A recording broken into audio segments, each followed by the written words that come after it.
By election ಸಂಬಂಧಪಟ್ಟಂತೆ ಕಾಂಗ್ರೆಸ್ನಲ್ಲಿ ಮೊದಲಿಂದಲೂ ಕೂಡ ಗೊಂದಲ ಇರುವಂತದ್ದು, ಟಿಕೆಟ್ ವಿಚಾರದಲ್ಲಿ ಇರಬಹುದಾಗಿತ್ತು, ಮತ್ತೆ ಎಲೆಕ್ಷನ್ ಕ್ಯಾನ್ವಾಸ್ ವಿಚಾರದಲ್ಲಿ ಕೂಡ ಸಾಕಷ್ಟು ಗೊಂದಲದಿಂದ ಕೂಡಿರುವಂತದ್ದು. ಇದ್ರ ಬಗ್ಗೆ ಮಾತನಾಡಲು ನಮ್ಮ ಜೊತೆ ಶಾಸಕರಾದ ರಿಜ್ವಾನ್ ಅರ್ಷದ್ ಇರುವಂತದ್ದು. ಸರ್, ದಾವಣಗೆರೆ ಟಿಕೆಟ್ ವಿಚಾರದಲ್ಲಿ ಆರಂಭದಿಂದ ಹಿಡಿದು ಇಲ್ಲಿವರೆಗೂ ಮತದಾನ ನಡೆಯುವವರೆಗೂ ಸಾಕಷ್ಟು ಗೊಂದಲದಿಂದ ಕೂಡಿದೆ. ಇದ್ರ ಬಗ್ಗೆ ಹೇಳ್ತೀವಿ. ಗೊಂದಲ ಸೃಷ್ಟಿ ಮಾಡ್ತಿರ್ತಕ್ಕಂಥವ್ರು ಬಿಜೆಪಿಯವರು, ವಿರೋಧ ಪಕ್ಷದವರು, ಕಾಂಗ್ರೆಸ್ ಪಕ್ಷದ ವಿರುದ್ಧ ಸ್ಪರ್ಧೆ ಮಾಡ್ತಾ ಇರ್ತಕ್ಕಂಥ ಸಣ್ಣ ಸಣ್ಣ ಪಕ್ಷದವರು.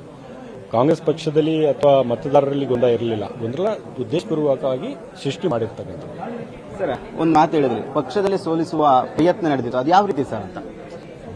ಇಲ್ಲ, ಸೋಲಿಸುವ ಪ್ರಯತ್ನ ಅಂದ್ರೆ ಪಕ್ಷದಲ್ಲಿ ನಡೆಯುವಾಗ ಪಕ್ಷದಲ್ಲಿ ಮಾಹಿತಿ ಇರುತ್ತೆ.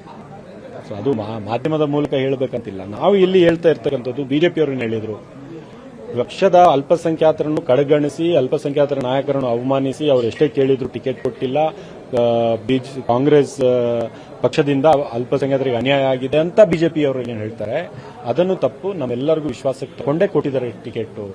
ಎಲ್ಲ ಸಮುದಾಯದ ನಾಯಕರು, ಜಮೀರ್ ಅಹಮದ್ ಅವರು ಸೇರ್ಕೊಂಡು ಕೆಳಗಡೆವರೆಗೂ ಎಲ್ಲರೂ ಇದ್ರು. ಒಂದು ಸೂತ್ರ ಕೊಟ್ಟರು, ಈ ಬಾರಿ ಇವ್ರು ಕೊಡ್ತೀವಿ, ಕಾಂಗ್ರೆಸ್ ಪಕ್ಷ ಅಲ್ಪಸಂಖ್ಯಾತರಿಗೆ ಈ ರೀತಿ ನಾವು ನ್ಯಾಯವನ್ನು ಒದಗಿಸ್ತೀವಿ ಅಂತ ಅದ್ರ ಸೂತ್ರಕ್ಕೆ ಒಪ್ಕೊಂಡು ನಾವೆಲ್ಲ ಒಪ್ಪಿಗೆ ಕೊಟ್ವಿ. ಸರ್, ಅದೇ ರೀತಿಯಾದಂತೆ ಜಮೀರ್ ಅವರಾಗಿರ್ಬೋದು, ಜಬರ್ ಅವರಾಗಿರ್ಬೋದು ಹೆಚ್ಚಿನ ಚುನಾವಣಾ ಪ್ರಚಾರದಲ್ಲಿ ಭಾಗಿಯಾಗಲಿಲ್ಲ.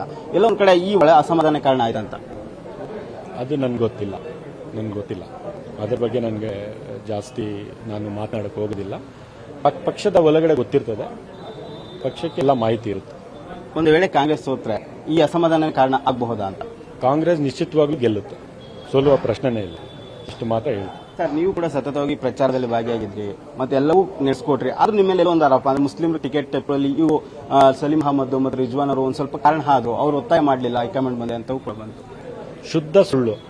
ಈ ಸುಳ್ಳನ್ನೇ ಎಕ್ಸ್ಪೋಸ್ ಮಾಡಕ್ಕೆ ಇವತ್ತು ಸೇರಿದ್ದು. ಜಮೀರ್ ಅಹಮದ್ ಅವರ ನೇತೃತ್ವದಲ್ಲಿ ನಾವೆಲ್ಲರ ಸಭೆ ಕರೆದು ಜಮೀರ್ ಅಹಮದ್ ಅವರೇ ಒಪ್ಪಿಗೆ ಕೊಟ್ಟರು, ಆಯ್ತು ಸಮರ್ಥ ಕೊಡಿ, ನೆಕ್ಸ್ಟ್ ನಾವೆಲ್ಲ ಸೇರಿ ಬೇರೆ ರೀತಿಯಲ್ಲಿ ಏನೋ ಒಂದು ಸೂತ್ರ ವರ್ಕೌಟ್ ಮಾಡಿದ್ರು. ತದನಂತರ ನಾವು ಅಲ್ಲಿ ಹೋಗಿರ್ತಕ್ಕಂಥದ್ದು. ಸೊ ಬರೀ ನಮ್ಮ ಇಬ್ಬರ ಮೇಲೆ ಗೂಬೆ ಕೂರಿಸ್ತಕ್ಕಂಥ ರಾಜಕಾರಣ ಇದೆಯಲ್ಲ, ಇದು ತಪ್ಪು ಅದು ಅಂತ ನಾನು ಹೇಳ್ತೇನೆ. ಸರ್, ಕಾಂಗ್ರೆಸ್ನಲ್ಲಿ ಅಪ್ಕಮಿಂಗ್ ಲೀಡರ್ನ ತುಳಿಯುವ ಪ್ರಯತ್ನ ಈ ಮೂಲಕ ನಡೀತಿದೆಯಾ ಮುಸ್ಲಿಮ್ಸ್ ಅಲ್ಲಿ ಅಂತ? ಅದು ಯಾವುದೇ ಅಪ್ಕಮಿಂಗ್ ಲೀಡರ್ನ ಈ ರೀತಿ ತುಳಿಯುವ ಪ್ರಯತ್ನ, ಬೇರೆ ಬೇರೆ ರೀತಿ ತುಳಿಯುವ ಪ್ರಯತ್ನ ಇದ್ದೇ ಇರ್ತದೆ. ಪ್ರಕೃತಿಯ ನಿಯಮ, ಯಾವ ಅಪ್ಕಮಿಂಗ್ ಲೀಡರ್ಗೂ ತಡೆಯೋಕ್ಕಾಗೋದಿಲ್ಲ. ಕ್ಷಣ ಕ್ಷಣದ ಸುದ್ದಿಗಳಿಗಾಗಿ ಫ್ರೀಡಂ ಟಿವಿ ಸಬ್ಸ್ಕ್ರೈಬ್ ಮಾಡಿ, ಲೈಕ್ ಮಾಡಿ ಹಾಗೂ ಫಾಲೋ ಮಾಡಿ.